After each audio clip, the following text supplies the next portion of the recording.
follow the Noble Lady Baroness Finlay and to share her concern about the need to prepare pupils in this age of shocks where we literally do not know what is around the corner.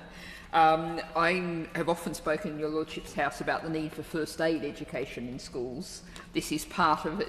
This amendment is broader than that, but we need an education that prepares people for life, not just exams.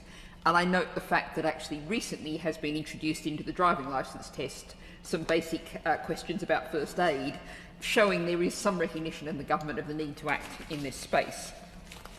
I'm chiefly going to speak to my amendments 502YB and 502YK and thank the Noble Lady Baroness Boycott for her support. My 502YB, which is a review of climate adaptation in schools, very much fits with the Noble Lady's 502P, but the Noble Lady's amendment is focused largely on the physical fabric of schools. Mine is focused to a large degree on how schools actually behave, how schools are arranged. It's more of a behavioural kind of question. And I note that the UK Health Security Agency has published updated guidance for schools and early year settings about heat. And that guidance allows schools to relax uniform policy in the heat.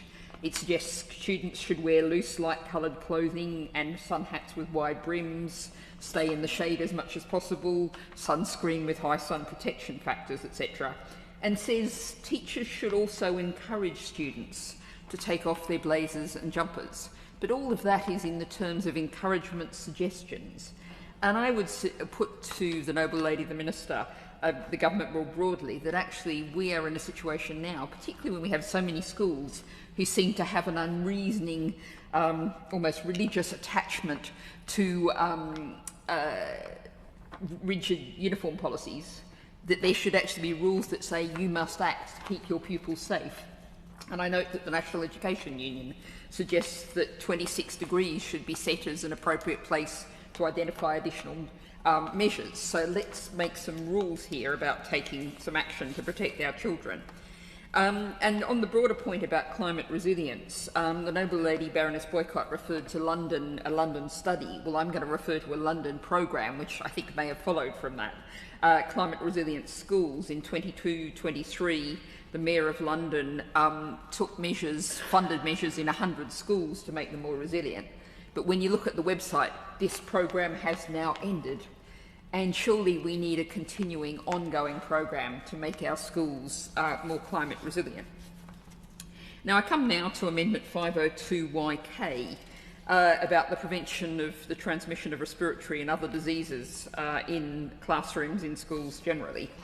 And I think it's interesting that actually I was looking at 502YH in the name of the Noble Lady Baroness Kidron, which talks about statutory standards of filtering and monitoring systems in schools. And I thought, oh, this might be similar. But no, that's an amendment about computer viruses, about digital viruses. And we've just had a very long debate focusing on those kind of digital safety issues. But somehow, even despite the COVID pandemic, we have rather less focus. Mine is the only amendment focusing on biological virus risks. Now, you might call this the COVID amendment, and certainly I speak in the context where it's very clear that COVID is not over, and there is a new variant, Stratus variant, that's spreading fast and raising levels of concern.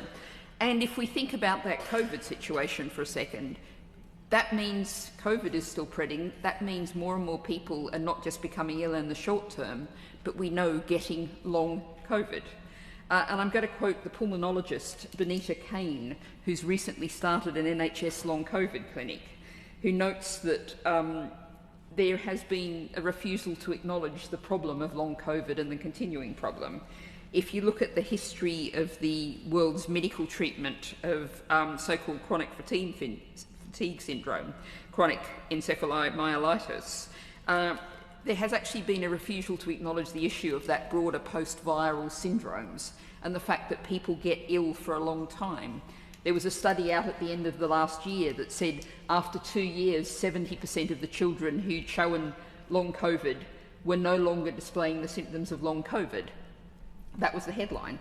That means, of course, that 30% of the children who had been diagnosed a couple of years ago with long COVID still have long COVID, and it's still affecting their life.